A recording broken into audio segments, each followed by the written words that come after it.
Hello everyone and welcome back to TW Retro.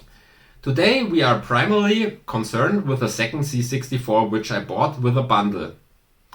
The package I bought consisted of the C64 of the last video, a first generation 1541 which I also have to test in a later video, a handful of books and a huge box full of joysticks. Some of them were totally unused and in the original packaging. Some of them still have to be cleaned and tested. We'll definitely do that in further videos. And what made the package really interesting, there was a second C64 with the original packaging. And we'll take care of it today. I still have absolutely no idea what to expect here today, and so the video might be extremely short. But first I would like to thank all the followers and also everyone who reacted to my videos with positive comments.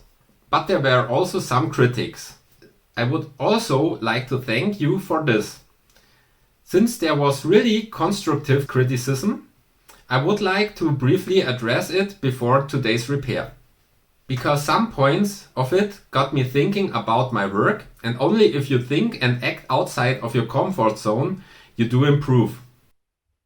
Most of the criticism came from the German forum 64.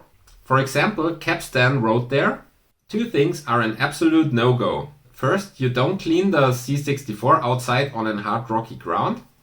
Second, wash the keyboard board as well. These must be removed before. The water is probably still in the stamp sleeves."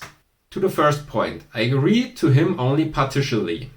The C64 has rubber dampers at the bottom. That's why I don't think it bothered the C64 too much. However, I would definitely not have placed the mainboard directly on the stone. What was much important for me, I didn't want to take the C64 into the house. Someone sent me a C64 that I was supposed to repair. There were living fly larvae in the packaging, and so I really didn't want to take the C64 from the last episode into the house. Especially when it was so dirty like the last one. But to the subject of the hard stones floor, next time I'll put it on a soft cloth underneath. To the second point, I agree with him 100%. The water can collect under the stamps, and as we already have seen, water leads to rust. And if the keyboard circuit board gets rusty, we end up losing contacts. So a job we will do today is definitely the keyboard disassembling again. And next time the keyboard board will definitely be disassembled before getting under the shower. The user ADAC wrote, "I would have exchanged all 8 ROMs at once. So you now have the risk you will need the next RAM in a foreseeable future. Unfortunately, this happens quite often." Yes, well actually I know this problem from hard drives in a RAID. But I guess the problem also exists with RAMs. The stupid thing about the RAM memories is that they now cost about 1 to 2 euros, and unfortunately I don't have it in large quantities. But I can think about it if I have to change a micron chip the next time again. Christian Weyer wrote, "Tell me, which desoldering iron are you using exactly?" I already made a video on essential tools for repairing retro computers. It is in German, but I added also English subtitles to the video.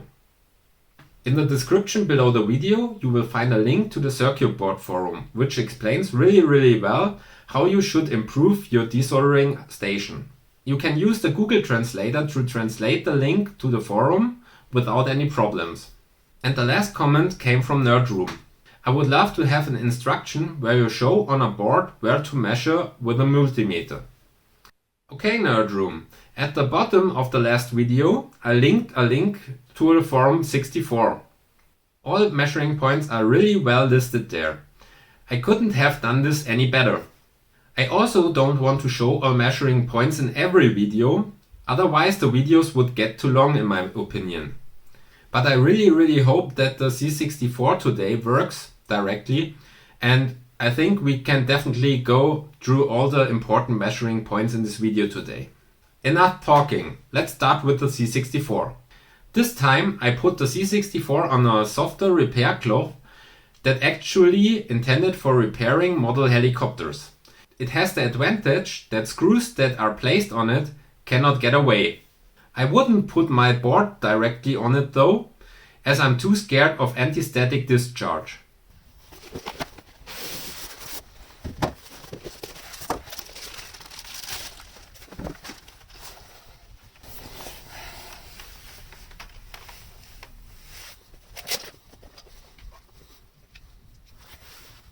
Most of the C64s had screws on the button, but there also were some C64s that had clips under it.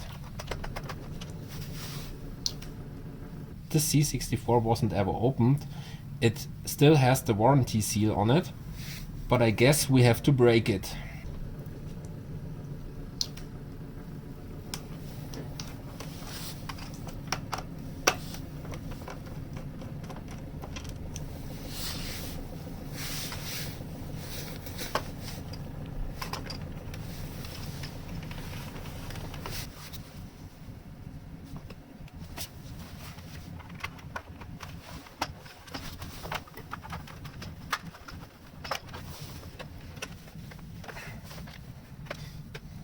Be careful while opening the C64, because else you get broken clips on the back.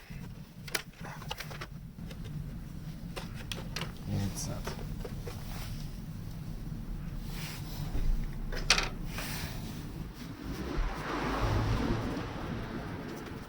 On the new C64s there are two screws here, and with that the keyboard is mounted onto metal plates into the C64.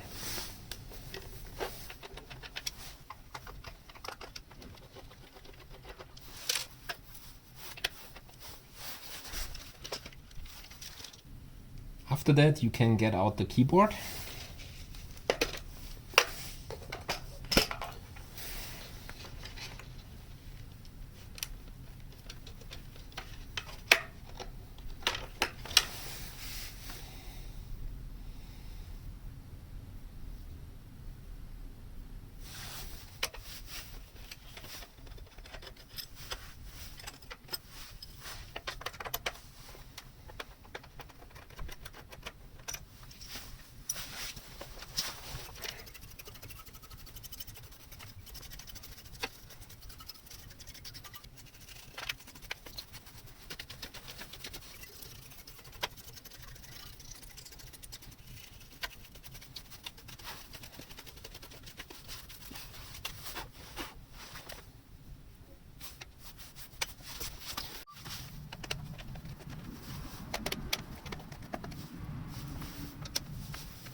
Well, back in the house again. I'm quite happy to be in again, because meanwhile it has 3 degrees Celsius outside and it's quite cold. This paper sheets here I absolutely dislike, and before I clean the housing and so on, I will first test the C64 today. As I always recommend a good power supply. Well, and then let's see directly what's on the screen. Okay, I guess we're done for today. No, only a joke.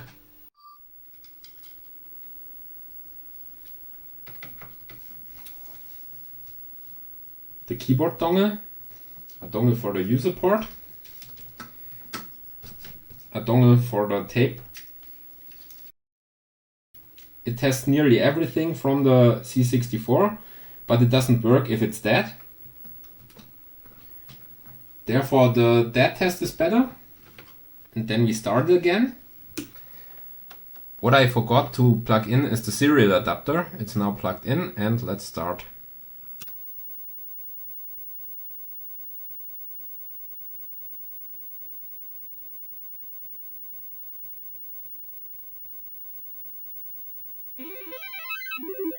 Okay, this is quite interesting.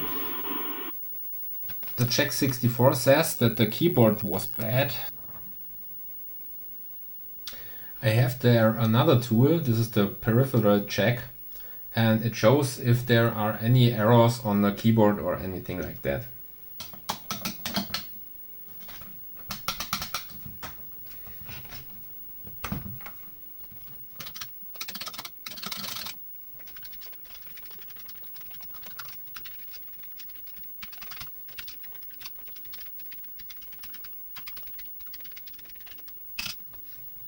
Well, I don't see a problem here.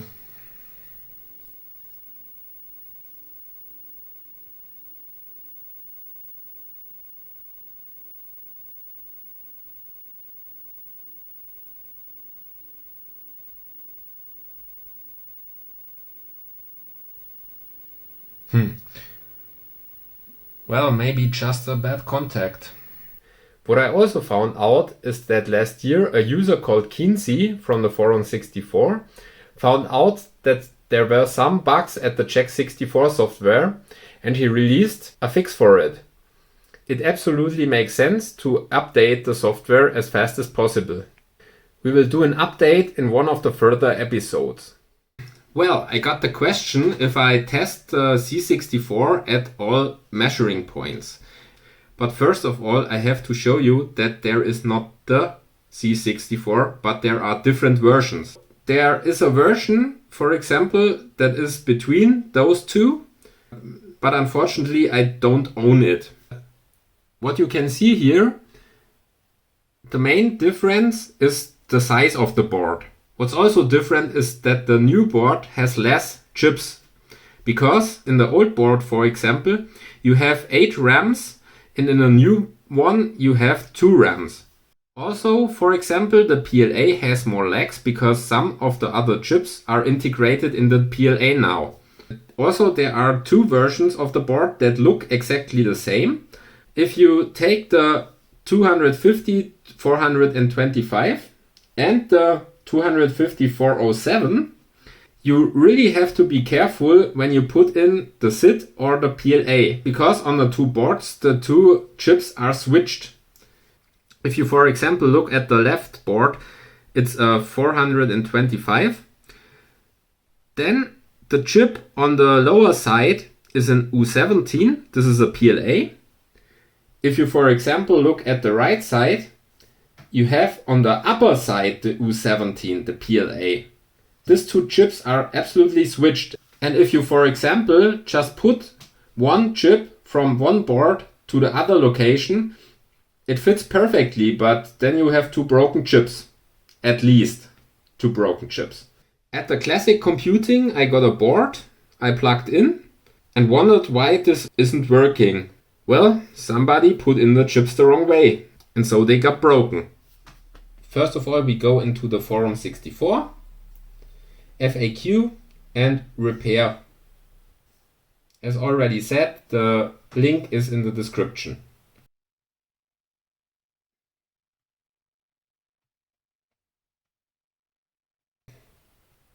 I said the last time that you don't have to be registered, but unfortunately this is not the case, else you won't see the pictures. So please register on the forum 64. The first picture looks like this, but it says 250-407 and we've got an SA 250-425, so this is the wrong one. This is the correct one. Let's plug in the multimeter. For ground you can take any of these points here.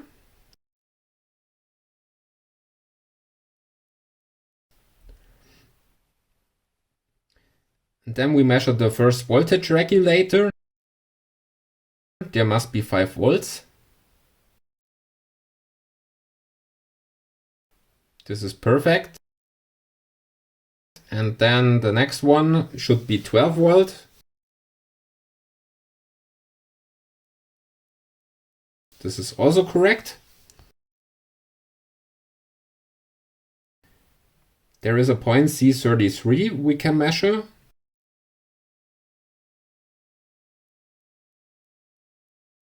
This point also should be 5 volts, so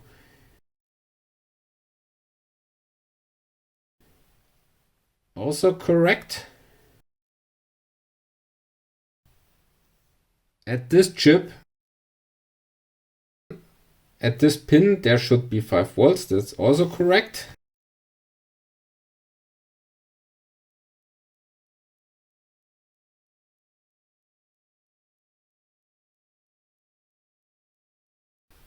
The next chip we have to measure is the PLA. Here sits a PLA replacement and we should get out 5 volts at pin 28. The next two measuring points you can find at the SID. There are also two different SIDs out there. One with 12 volts and one with 9 volts. This one has 12 volts at the pin 28 and 5 volts at pin 25.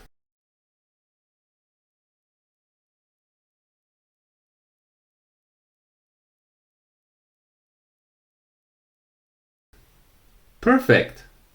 If you see the notch here, then the pin on the left upper side is always pin 1. And then you count like in U.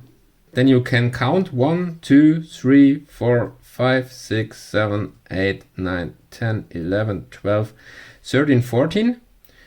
Then you go to the right, 15, 16 and so on. Okay, in this case we can't measure the wick because it's under the metal sheet. I don't want to unsolder the metal heatsink from this board. Instead of this board we just use a 407 board because we will get much better to the wick. The wick is there at the same place. And here at pin 40 also should be 5 volts. And that's also correct.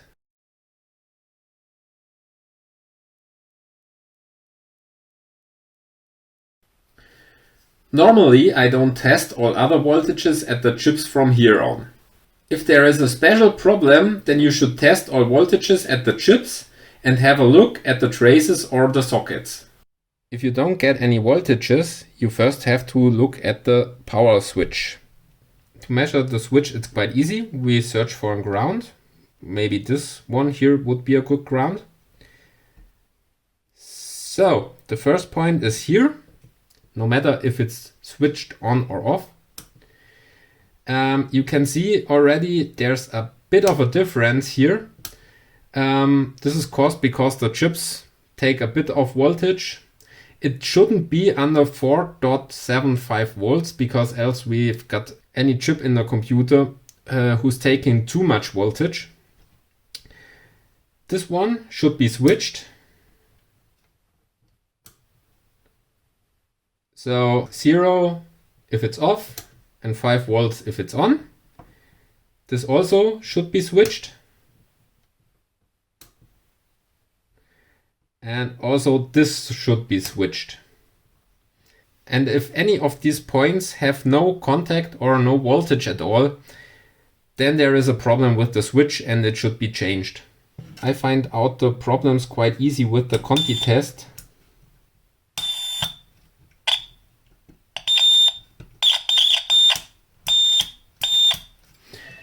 But not everyone has it, and unfortunately it doesn't work with a standard multimeter.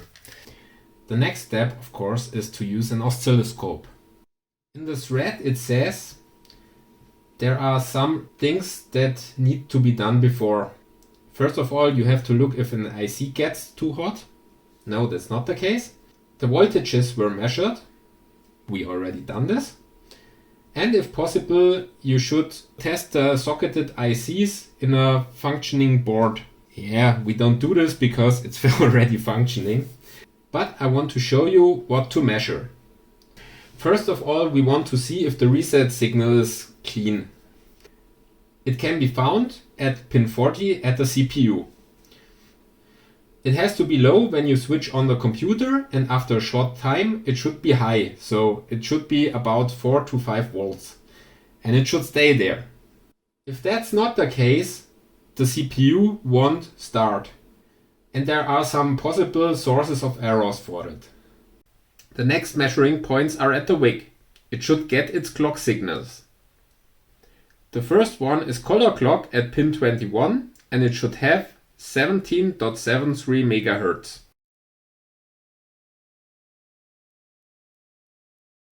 At pin 22 there is dot clock with 7.88 MHz.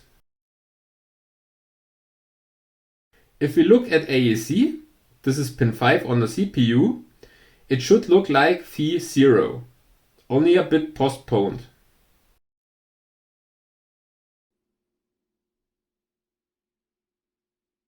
And this doesn't look bad. Next step, we look at the memory of the C64. Well, it's a quite time-critical task because if anything goes wrong there, the C64 is not able to write or read then from the RAM memory. So, let's start at the wick.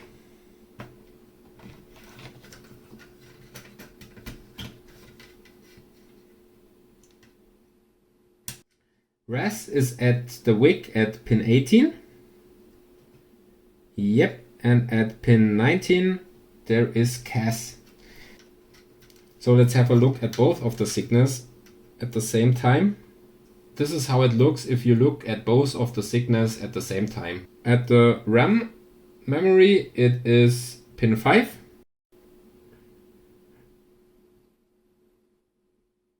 And at the second RAM it absolutely has to be the same.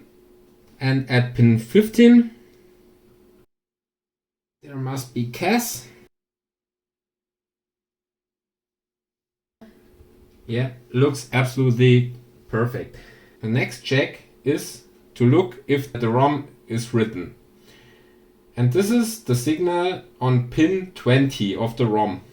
It's not supposed to be high at the whole time, and it has to go sometimes to low again.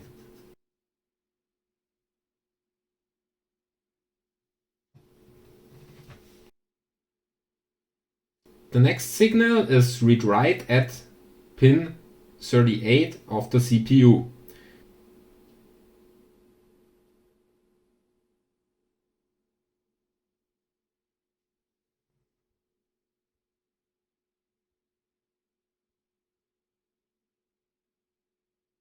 At the CPU there's also the data bus.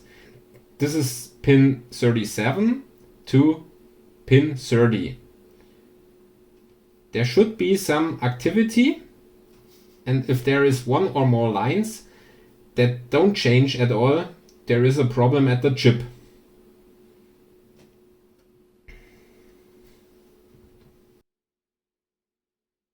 So this is pin 37.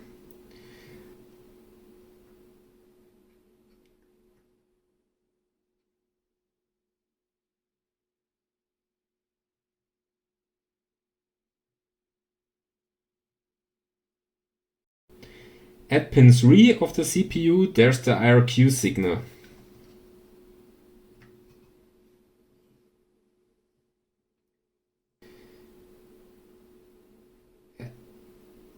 And here you can see the IRQ signal absolutely looks like in the picture here.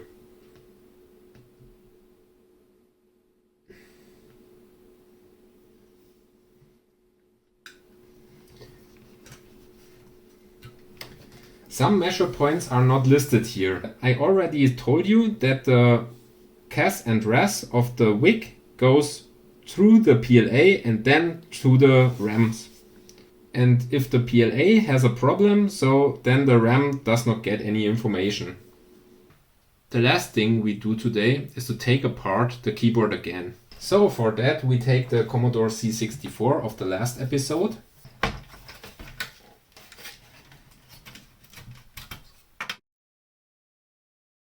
Then we unscrew the keyboard.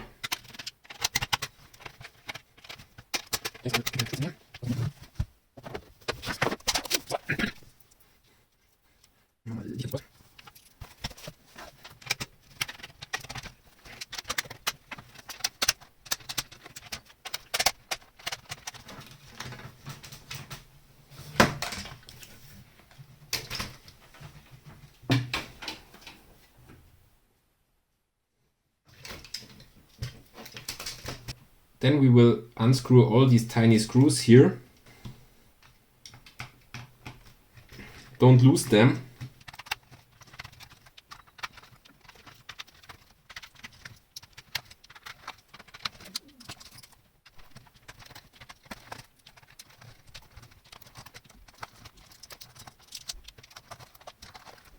And normally these keys would go off, but first we have to unsolder this.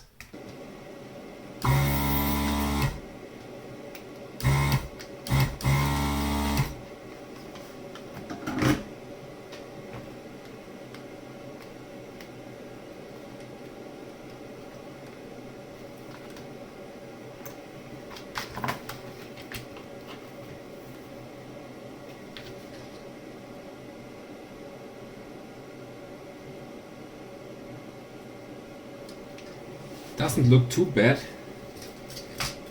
There's a bit of dust in here.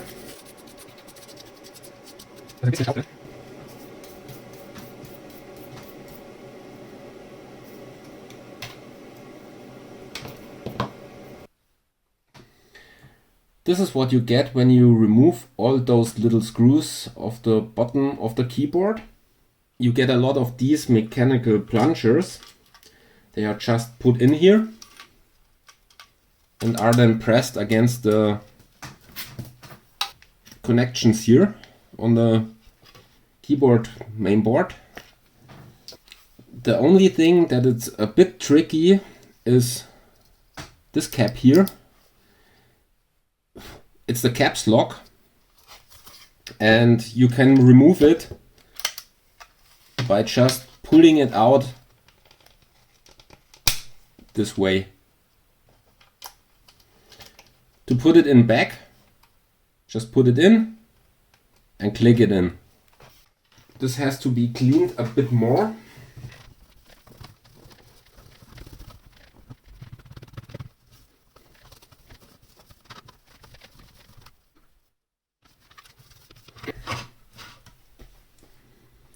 Let it dry for a moment and then we can put it together again.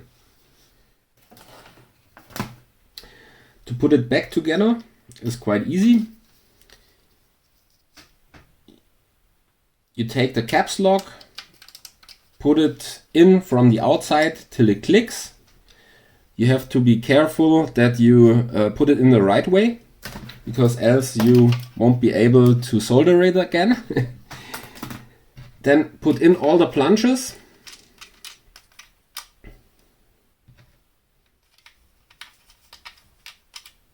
Yeah, I only do a few of them. Screw it back together with these tiny screws, and then you have to solder the caps lock in again.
If you like this video, please give a thumb up and maybe you will subscribe to my channel. And all I have to say, goodbye and see you soon.